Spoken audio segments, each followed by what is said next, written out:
Hey, thanks for joining us here on Polk Place. I'm Brian Lacey, and in the studio with me, she's coming back for a visit. Gonna talk all about Breast Cancer Foundation of Central Florida. Her name is Ashley Lloyd, not Ashley Page. Correct. The artist formerly known as Ashley Page, Yes. but Ashley Lloyd, how you doing? I'm good. How are you? Yeah, I'm doing adequate. Well, you could do better, but Well, you know, sometimes I try to do the bare minimum, and other times I try to be the Especially on classic Wednesdays. underachiever. we have to sometimes. If at first you don't succeed, skydiving's probably not for you. Yes. That's a one time you have to. Philosophical things from Yes. Brian Lacey. So for those that might not know, I'd like to talk a little bit about Breast Cancer Foundation of Central Florida. Talk to me a little bit about its beginnings and where it is today. Well, it began in 2017 when Leah Grieger, our founder, was diagnosed with breast cancer. She realized the need was so crazy when she went to Watson Clinic, and you can't even sit down in the cancer room. You have people trying to decide if they can pay their electric or get their treatment. So Leah started hosting a pink ribbon gala every October. She and her close girlfriends did it every year. They raised money local, and then they helped the local patients. So in 2021, I was diagnosed with stage 3, and my best friend had told me about this group of women. She didn't know much about them, but it will never hurt to reach out. So I reached out, and they paid my mortgage, my car payment, my car insurance, and my utilities while I went through active treatment. And you don't know how long your treatment will be, depending on what you have to go through.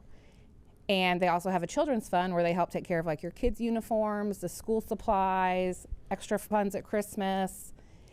And at the time I was a project manager for construction, but I was like obsessed with the idea of these women just helped me, but nobody knows where they are right now. So they're doing it out of the kindness of their heart. And so I told Leah, this has to get bigger. You have to let more people know what you do. So she told me, here's the torch. Maybe you can do it. Like, bring more people. So I quit my job and I started kind of just doing whatever to let people know we existed. Over the last year, it's been a little crazy because... Just a little. Because I see you everywhere. We raised $336,000 last year.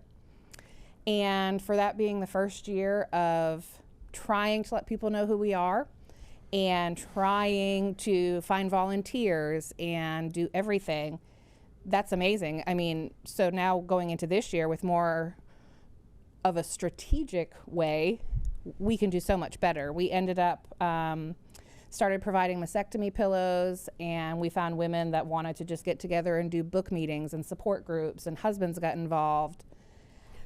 You had talked about those pillows. For folks to buy those pillows, they're like $50, right? Yes. And in today's economy, and given the uncertainty and not being able to work and really having to watch every dollar when you're going through this, talk about the importance of people picking up that end of it for someone that they don't even know. It is the group of women that offered to do this. They work in from a church on the north side, and people donate the fabric for them, and they just do this. They do it because they enjoy it. But when you have a breast cancer patient, you know, you have to pay your copay before you do surgery. When you're getting ready for surgery, you're trying to make sure all your bills are paid prior. You know, is your daycare caught up? Then you need your cream, which for 6-ounce cream of the one that you're told to get, it's $46. So everything's adding up. So then you need a pillow and you need a drain jacket. And when they're giving you the list of what you need, you're kind of like, well, how do I do this if I'm not working? The cash register is running in your head. Yes, and you're still trying to be strong, not let your kids know you're sick, whatever else is going on in life. So it's kind of like a mental overload. We got to talk to a group in last month's taping, Breastfest, Cheryl. And I've talked with you guys twice now, and now I've talked with them, and it seems as though the sentiment and the unique thing of what you guys do is you help those locally that need it, where some other, that money isn't staying here in Polk County. You don't know where it goes. It's not helping the people that need it the most. Talk about the importance of that. Well, the first thing I need to say is when I started getting phone calls of maybe like 4 a day of I need help, and I finally started asking who referred you, or did someone tell you to call? And when they started telling me that Susan Komen Foundation was telling them to call, I was kind of shocked, like, okay, so this is going to move very fast. And it ended up almost like everybody kind of became friends over the last year. Of once one woman got helped, she was ready to help the next woman. And all the money, I mean, when you can help your son's school teacher or the woman at your church or the guy that you see at happy hour every week, you're helping that person. You know that you're not paying somebody's salary, it's not being shipped off. To know that you can sit here and just call a lady down the street and help you is the best feeling. I want to talk to you a little bit about fundraising. You guys have events that are your signature events. Yes. The gala and the Jeep Fest, but you're always, anybody out there can call you and go, hey, we're going to do this, we can do this. And you're always, we follow each other on Facebook, so she sees me at certain places and goes, hey, can we get them involved? And me, I'm asking, hey, can you help these guys out? I'm like, that would be fun. That would be fun. So talk about the importance of being an ambassador to you guys, or being introduced to you guys, and saying, even if it's only $50, it's $50 more than what you had. Talk about how folks can help you out, whether it's the simplest or want to go on a grander scale. Well, this year we actually started a program called Ambassadors for Pink. And what it is you can sign up as a team, an individual, anyone. Hey, I'll fundraise until your Jeepin' for a Cure event. You can fundraise however you want. You can raise the money however you want. We just want it to be fun, take pictures, put it on social media. My 12-year-old did a chess tournament and raised $500. So right now, locally, basically between Bartow, I have Haines City National Honor Society, and different groups. We have 37 teams signed up right now. So if 37 teams pledge to raise a minimum of $1,000, that's an additional $37,000 to help people here, which is huge. And right now, have you ever heard of Joe's Garage Band? Vaguely. They're in first place. They did a little rock star show at Shalimar Creek, and for his first event towards ambassadors, he raised $4,502. So wow. Yes, when he called and told me that, I was flabbergasted. And he's like, I was like, do you think you're going to stay ahead? And he's like, well, I'm going to try to. So, there's a realtor doing a comedy show at Winter Circle in Lakeland. There's just people, you can do it however you want. Flamingo Bean Coffee is making a special bean in a pink bag, and any of that sales of that mix are part of her ambassador challenge.